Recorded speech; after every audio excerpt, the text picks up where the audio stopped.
todos. Agradecemos a Cebras México y Mujer México la posibilidad de compartir conocimiento con todos ustedes. Soy la doctora Araceli Arellano, pediatra reumatóloga de Guadalajara, Jalisco, y en este día vamos a compartir información sobre los datos pivote que se encuentran presentes en los pacientes con mucopolisacaridosis. Vamos a iniciar por revisar qué es un dato pivote.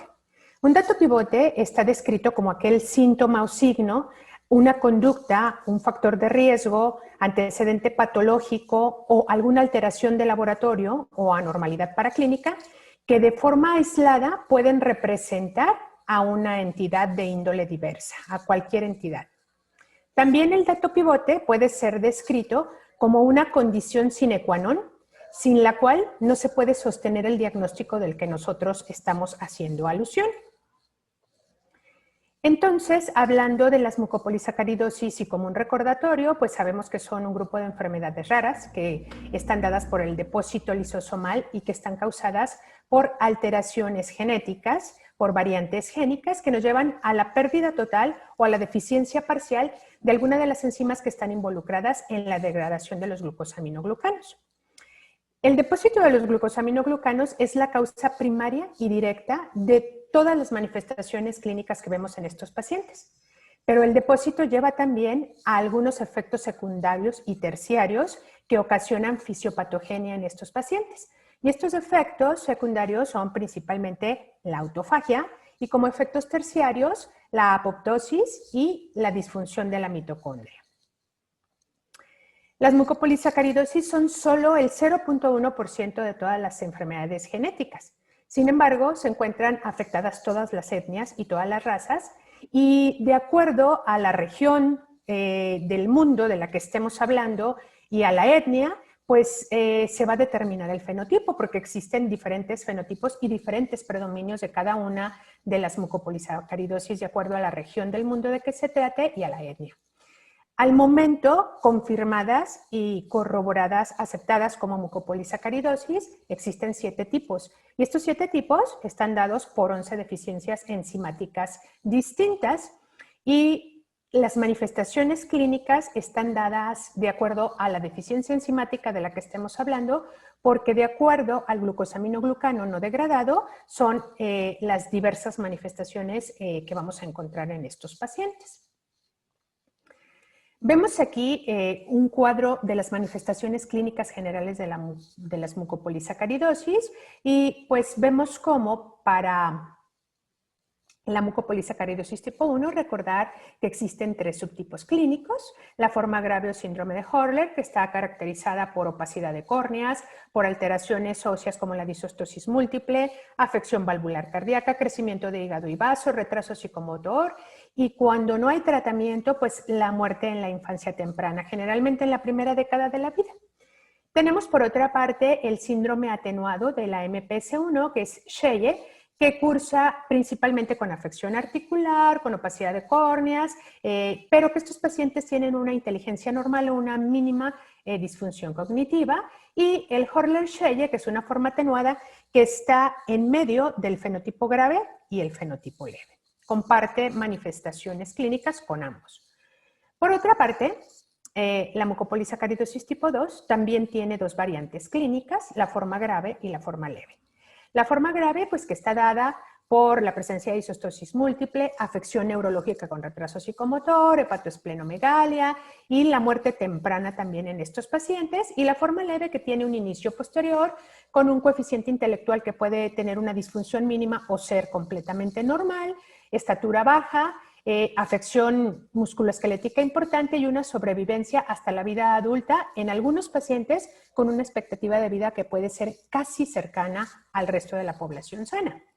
La mucopolisacaridosis tipo 3, sabemos que tiene 4 diferentes entidades clínicas de acuerdo a la deficiencia enzimática. Hay 4 enzimas diferentes involucradas en este síndrome y pues la tipo A, que es la más prevalente, se caracteriza por un deterioro neurológico profundo, ¿sí? Con unas manifestaciones compatibles con el espectro autista, con alteraciones de la conducta principalmente y con una poca afección somática. Y pues el Sanfilippo B, el Sanfilippo C y el D tienen un fenotipo con algunas variabilidades, pero muy parecido al del tipo A. La mucopolisacaridosis tipo 4 o síndrome de Morquio tiene también dos variantes dependiendo de la deficiencia enzimática de la que estemos hablando, y la más prevalente es la tipo A, en la que sus características principales son una talla muy baja, bastante afección musculoesquelética, opacidad de córneas y la presencia de evolución un poco más tórpida y de un inicio más temprano en la vida, y la tipo B, que tiene un inicio posterior con una progresión un poco más lenta, pero que puede llegar en la evolución a alcanzar la gravedad tanta como la de tipo A. La tipo 6 o síndrome de Maroteaux-Lamy pues está caracterizada por una talla baja, por la presencia de contracturas articulares, afección musculoesquelética con disostosis múltiple, afección valvular cardíaca, y también se han descrito en la tipo 6 variantes atenuadas y variantes graves, con un inicio más temprano y mayor progresión, y las atenuadas con un inicio posterior y con una progresión más lenta. La tipo 7 o síndrome de Sly, que también tiene una gran variabilidad, un espectro continuo entre unos pacientes con unas formas leves, incluso con una talla que puede alcanzar la talla casi normal, y otros pacientes con afección de la talla, disostosis múltiple, opacidad de córneas, afección neurológica con retraso psicomotor y afección multiorgánica como muy parecida a las tipo 1 y tipo 2. La tipo 9, la mucopolisacaridosis tipo 9, que es la más reciente aceptada como mucopolisacaridosis de todas, determinada o nombrada también como síndrome de Natowicz, pues está caracterizada principalmente por una menor afección somática y por la presencia característica de una talla baja y masas de tejido blando periarticulares, así como algunas alteraciones a nivel del hueso del acetábulo, que son las manifestaciones más características. Entonces, como vemos, las mucopolisacaridosis tienen muchas similitudes entre ellas, pero también muchas diferencias. Y aún dentro de un mismo tipo de mucopolisacaridosis podemos encontrar una gran variabilidad. Por ejemplo, en la tipo 1, que tiene 3 variantes clínicas, vemos cómo existe gran variabilidad entre la forma atenuada o Sheye y entre la forma grave. Y pues esto no hay una delimitación exacta para definir cuál paciente pertenece a un grupo y a otro, sino que clínicamente se va orientando por el tiempo de inicio y la velocidad de progresión. Y sabemos que pues en todas ellas, más que grupos francamente separados, todas ellas corresponden a un continuo en la presentación clínica de la enfermedad. Entonces, viendo toda esta gama de manifestaciones, pues nos ponemos a pensar que puede llegar a ser complicado el diagnóstico en estos pacientes, sobre todo porque son enfermedades de baja prevalencia con la que la mayor parte de los médicos no tienen una convivencia común, no están habituados a verlas. Entonces, cuando vemos un fenotipo grave con una afección característica de la mucopolisacaridosis, pues el médico puede integrar fácil su diagnóstico. Pero cuando son formas atenuadas donde el fenotipo externo no es tan orientador, es ahí donde entra el problema diagnóstico en estos pacientes. Y pues resulta que en la mucopolisacaridosis un diagnóstico temprano es muy importante para mejorar el desenlace a largo plazo de estos pacientes y la calidad de vida. Y entonces debemos de tratar de orientar nuestro diagnóstico para evitar el retraso en este, que es muy común, por tanta gama de manifestaciones, por el inicio insidioso y porque no tenemos pruebas de laboratorio que sean orientadoras, o pruebas de laboratorio de primera mano que sean orientadoras hacia el diagnóstico.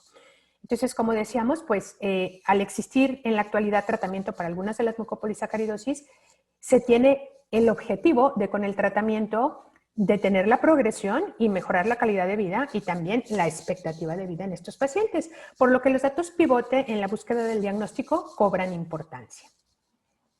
Y bueno, las manifestaciones clínicas principales de las mucopolisacaridosis son pues los síntomas neurológicos, ¿sí? Que los síntomas neurológicos pues generalmente son el retraso en el desarrollo psicomotor progresivo, hasta que en algunos pacientes, como en los tipo 1, en los tipo 2, en los tipo 7, llegan a tener un retraso psicomotor grave, global, y que se presentan de diferentes formas, desde hidrocefalia al nacimiento, hay afección medular por compresión por depósito de gases a nivel de la columna, etc. Otra característica o manifestación clínica principal de las mucopolisacaridosis pues son las alteraciones faciales, ¿sí? que las vemos en prácticamente todos los síndromes, un poco menos en la mucopolisacaridosis tipo 3, aunque en fases avanzadas el paciente hace infiltración de estructuras faciales no tan grave como los 1, 2 o 7, pero las presenta, y que las vemos aquí: la depresión de puente nasal, las alas nasales ensanchadas, la opacidad de córneas, labios gruesos, macroglosia, cuello corto, frente prominente, dolicocefalia, etc.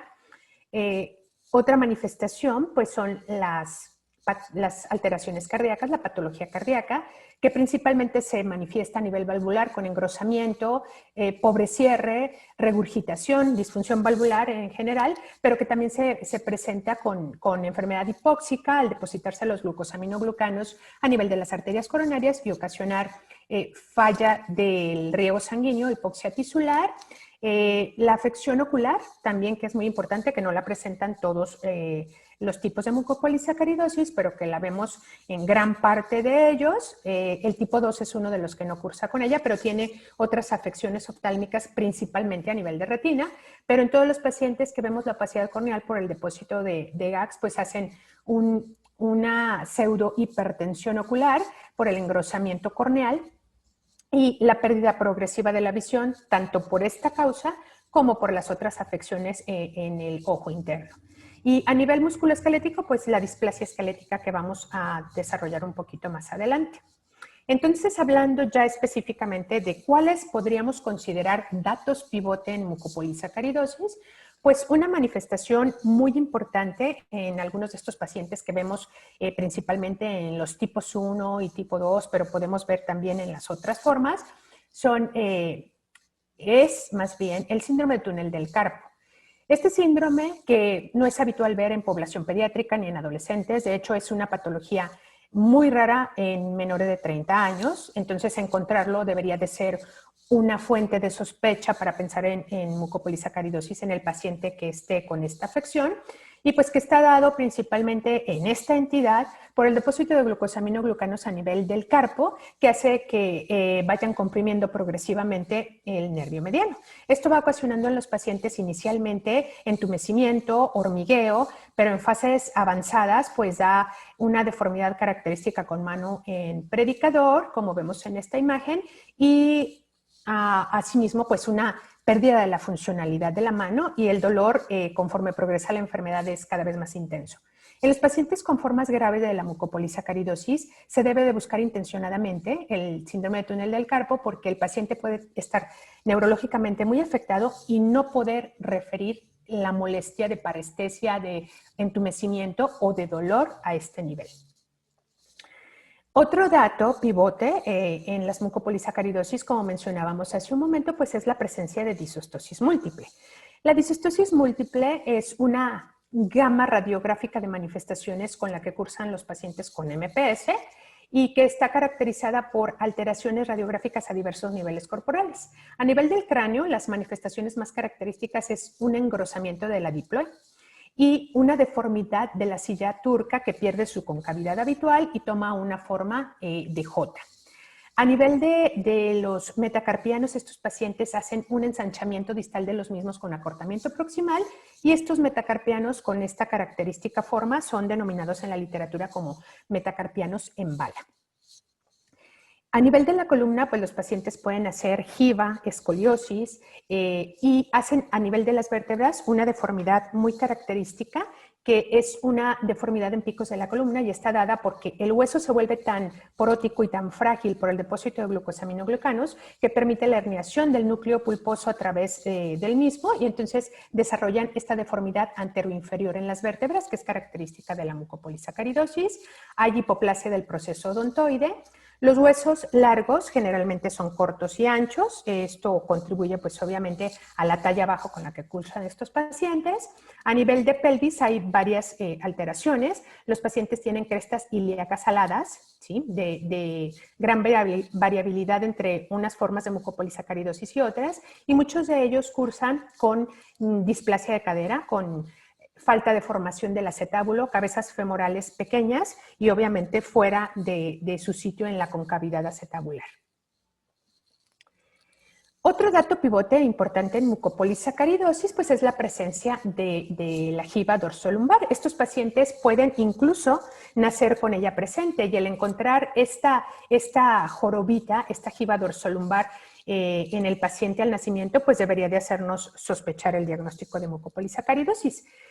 La cifosis es frecuentemente el primer síntoma que podemos encontrar de mucopolisacaridosis, sobre todo en algunos pacientes con formas atenuadas y especialmente en los pacientes con MPS4 o síndrome de Morquio, y es un dato clínico que nos debe alertar sobre la presencia de esta entidad. Otro dato pivote en mucopolisacaridosis que encontramos en la mayoría de los pacientes, y no es que en todos, en algunos en mayor grado, como en la MPS4, en la MPS6, también en la 1 de forma grave, en la 2 de forma grave, en la tipo 7 de forma grave, pues es grave o intermedia, es la talla baja. La talla baja y la afección esquelética que acabamos de revisar son datos muy importantes para integrar el diagnóstico. ¿Por qué? Porque la mayoría de las mucopolisacaridosis, aunque varían mucho entre la sintomatología clínica en unas y otras, comparten todas la afección musculoesquelética. Entonces, estos son los datos que son más orientadores en las fases iniciales de la enfermedad en estos pacientes. Entonces, deberíamos de tenerlos muy en cuenta como datos pivote. Cuando se aborda un paciente con talla baja, es muy habitual que se busque talla baja familiar y que se busquen algunas otras entidades más comunes, como por ejemplo el síndrome de Turner, pero no es habitual que el endocrinólogo pediatra, que es el que habitualmente aborda estos pacientes, piense en mucopolisacaridosis como una de sus posibilidades diagnósticas. Y este diagnóstico debe ser considerado entre los pacientes abordados con talla baja. Y en este artículo de la doctora Martins, ella nos pone un flujograma, un diagrama de flujo, para que nosotros, si tenemos un paciente con talla baja, le hagamos la pesquisa para descartar mucopolisacaridosis y nos dice que si nuestro paciente tiene talla baja, hagamos un cotejo con una lista de síntomas. Si la talla baja se acompaña de rigidez o contracturas articulares, síndrome de túnel del carpo, opacidad de córneas, hepatoesplenomegalia, anomalías o displasia esquelética, síndromes o síntomas de oído, nariz y garganta como otitis media crónica o rinitis media crónica, perforación del oído, soplo cardíaco, anormalidades valvulares o una historia de múltiples cirugías, porque los pacientes con mucopolisacaridosis tienen un historial quirúrgico vasto, porque entran repetidamente a colocación de tubos de ventilación, como tienen hernias abdominales, ya sea umbilicales, inguinales, inguinoescrotales. Entonces, es muy común que los pacientes entren a la reparación de las hernias, a la colocación de tubos de ventilación, etc. Entonces, es todo esto a la extirpación de amígdalas y adenoides, y todos estos datos, si alguno de ellos acompaña a la talla baja, entonces nos sugiere que consideremos mucopolisacaridosis entre el diagnóstico diferencial y que se le haga una prueba de glucosaminoglucanos en orina para saber si los encontramos elevados, y esto nos puede orientar hacia mucopolisacaridosis, si los encontramos incrementados en orina. O si tenemos la posibilidad, que casi todos afortunadamente la podemos tener, hacerles la cuantificación enzimática. Si nuestra prueba de glucosaminoglucanos la tenemos de tipo cualitativa y vemos cuáles glucosaminoglucanos están elevados, entonces ya nos podemos ir a pedir específicamente las enzimas que sean compatibles con una deficiencia de acuerdo a los GAGs que encontremos alterados en la determinación urinaria. Y bueno, hablando de datos pivote específicamente para cada una de las mucopolisacaridosis, pues en MPS1, en la forma atenuada o síndrome de Sheye, sería donde nosotros debemos enfocar nuestra atención para buscar datos pivote para el diagnóstico. Porque las formas graves de mucopolisacaridosis tipo 1 generalmente su evolución tan rápida y su infiltración de los tejidos externos, su apariencia, nos hace sospechar fuertemente el diagnóstico en etapas tempranas de la vida.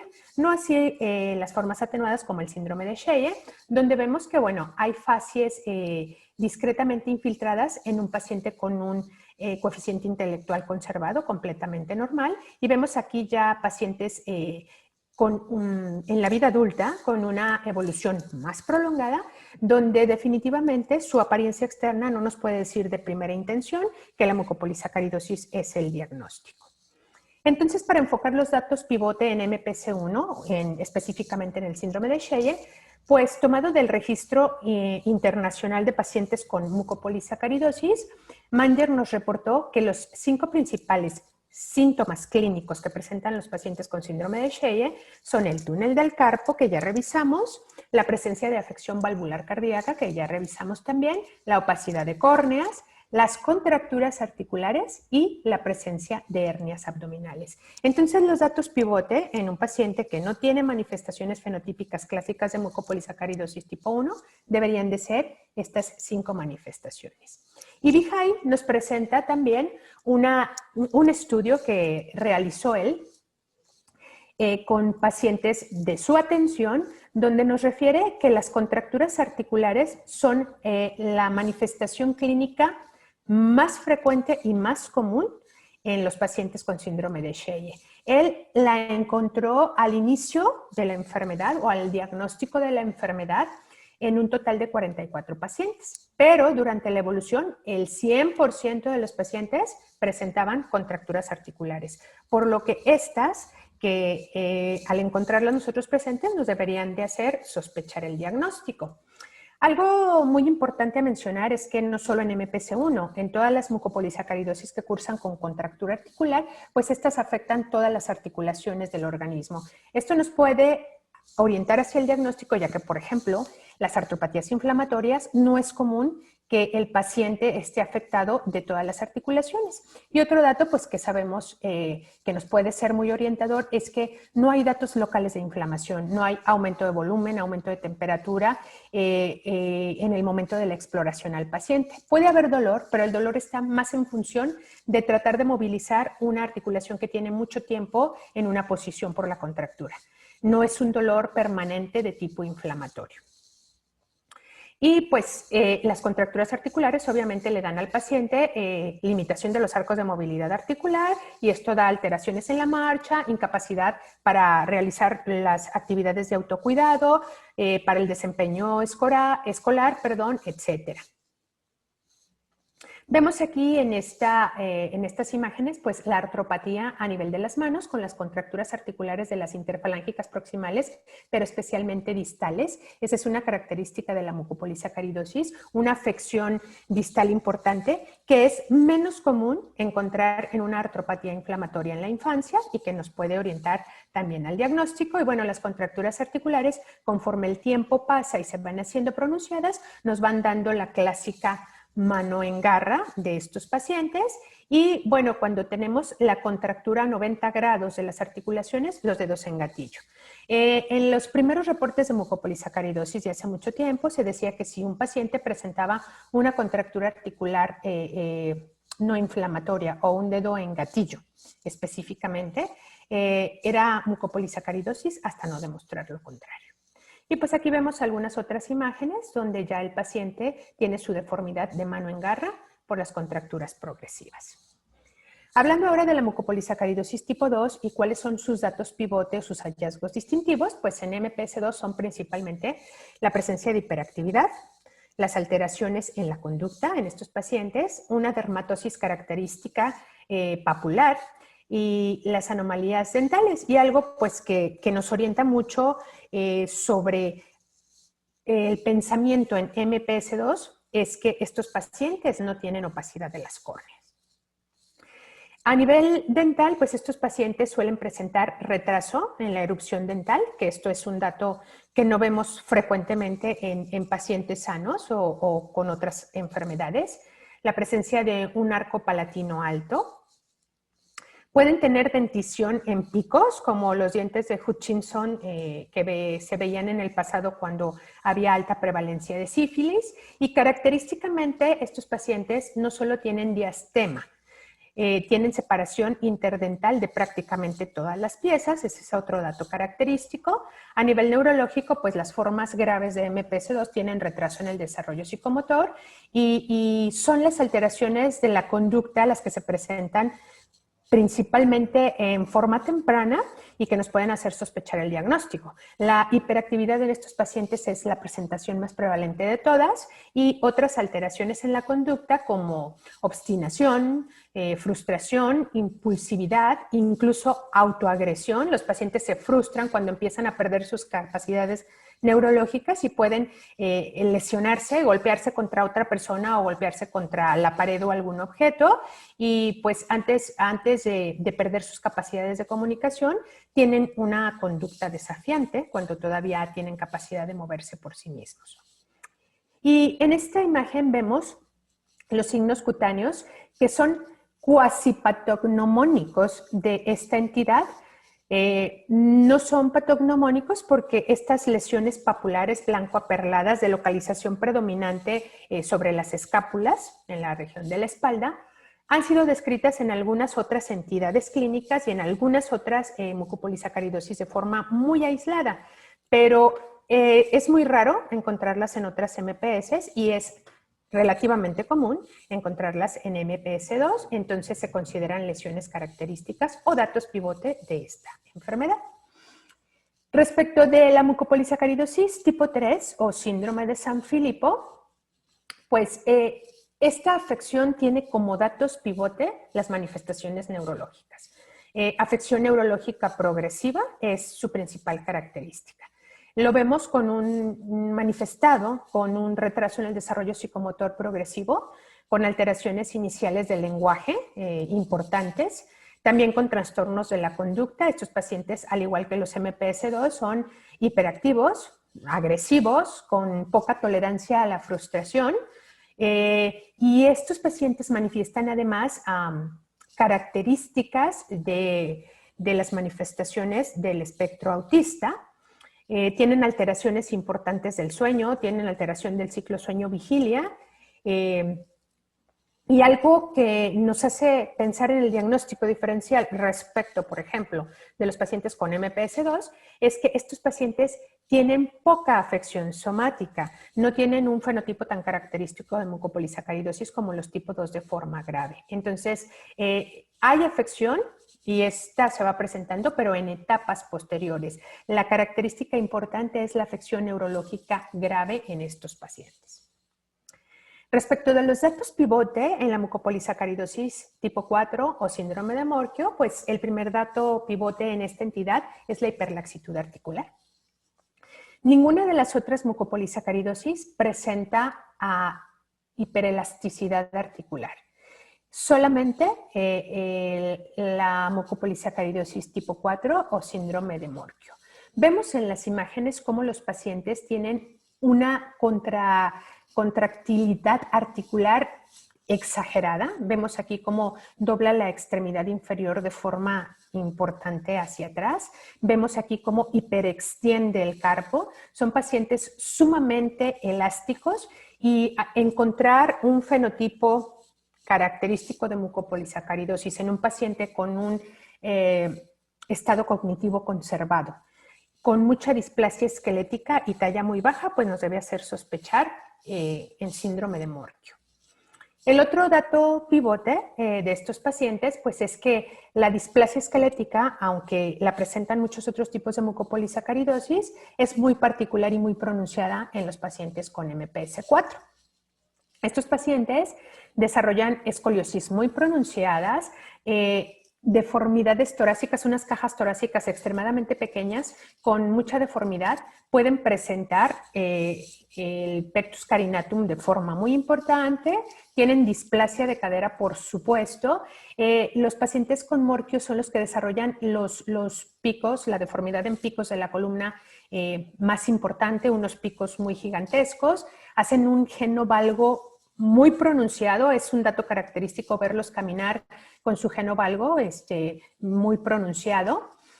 Tienen también inestabilidad atlantoaxial muy importante. Vemos aquí la curvatura que alcanzan los pacientes a nivel cervical de forma impresionante y una facilidad muy grande de que puedan desarrollar compresión o sección medular. Y vemos como en Morquio las deformidades de los metacarpianos pueden ser un tanto distintas que las que vemos en las otras mucopolisacaridosis, ya que estos metacarpianos tienen una forma de uso muy peculiar, muy elaborada, muy característica, como vemos en la imagen que está al centro en la parte inferior. Respecto de la mucopolisacaridosis tipo 6 o síndrome de Marottolo-Lamy, pues podemos encontrar principalmente dos datos pivote. Estos pacientes tampoco tienen afección cognitiva, tienen una progresión lenta a las formas atenuadas y una progresión más rápida y más temprana en su inicio, las formas graves de la entidad. De las formas atenuadas podríamos nosotros decir que estos pacientes, su dato pivote es la presencia de una talla baja en el entorno de displasia esquelética del tipo de la disostosis múltiple que ya revisamos. Estos pacientes tienen afección ocular importante, opacidad corneal importante, casi todos ellos utilizan auxiliares oculares o lentes. Y en las formas graves, pues quizás su hallazgo más distintivo sea una gran afección valvular a nivel cardíaco. Pero pues recordemos que pueden tener manifestaciones respiratorias también, de la vía respiratoria superior como otitis, rinitis, infecciones respiratorias bajas, etc. Respecto de la mucopolisacaridosis tipo 7 o síndrome de Sly, pues esta comparte muchas características con la tipo 1 y con la tipo 2, pero tiene una gran variabilidad en el espectro de presentación entre un paciente y otro. Entonces, el dato pivote que nosotros podríamos encontrar en estos pacientes, además de todas las manifestaciones oculares, neurológicas con el retraso psicomotor, auditivas, respiratorias, cardíacas, etcétera, pues creo que su dato pivote o distintivo es la presencia de hidropesía fetal. Que encontramos que estos pacientes pueden presentar hidropesía no inmune de inicio antes del nacimiento hasta en el 43% de los pacientes. Y de estos pacientes que tienen hidropesía antes del nacimiento, pues sobreviven a la gestación algunos pocos, pero estos que sobreviven generalmente tienden a morir en la infancia temprana y su muerte está dada principalmente de alteraciones cardíacas, de falla renal o de alteraciones respiratorias. Y por otra parte, hay pacientes que tuvieron hidrops fetal, pero tienen una forma de enfermedad infantil o del adolescente, y en estos pacientes los síntomas se presentan con una gran variabilidad, desde las variantes muy leves hasta fenotipos moderados a muy graves. Lo que nos habla de que la presencia de la hidropesía fetal, pues en sí, por sí sola no nos va a predecir cuál será el espectro de gravedad del paciente. No es un dato predictor, pero lo que sí se puede decir es que la mayoría de los pacientes con hidrops fetal tiene una muerte in útero y los que no, su muerte es temprana, en la infancia temprana. Y por último, como datos pivote en la mucopolisacaridosis tipo 9 o síndrome de Natowicz, pues esta sí es bastante clásica y sus datos pivotes son muy característicos porque este síndrome tiene poca afección somática, poco parecido fenotípico a la clásica imagen de la mucopolisacaridosis, por ejemplo, de la 1, de la 2, de la 4, 6 o 7. Estos pacientes sí llegan a desarrollar discreta infiltración facial, hipertricosis, pero sus principales datos son una talla baja y la presencia de estas nodulaciones periarticulares que se pueden encontrar tanto en los dedos, alrededor de los carpos, en la rodilla, en los tobillos, en la parte del hueco popliteo, simulando o semejando quistes de Baker, y que son pues muy características. Estas lesiones tienen brotes de inflamación aguda con dolor, con enrojecimiento, con aumento de temperatura, que se autolimitan y que pues estos datos nos pueden hacer sospechar en el diagnóstico.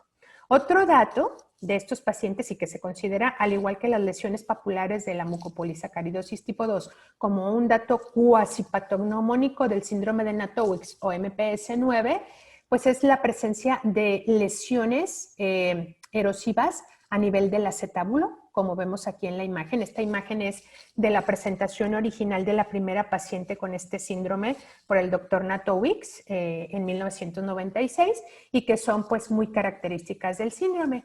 Y otros datos que pudiéramos considerar pivotes también para este síndrome es la presencia de una úvula bífida y un paladar hendido. Los pacientes con MPS2 tienen paladar ojival o paladar alto y los pacientes con síndrome de Natowicz tienen la presencia de paladar hendido. Bueno, pues con esto concluyo la revisión somera de los datos pivote de presentación clínica de los pacientes con mucopolisacaridosis.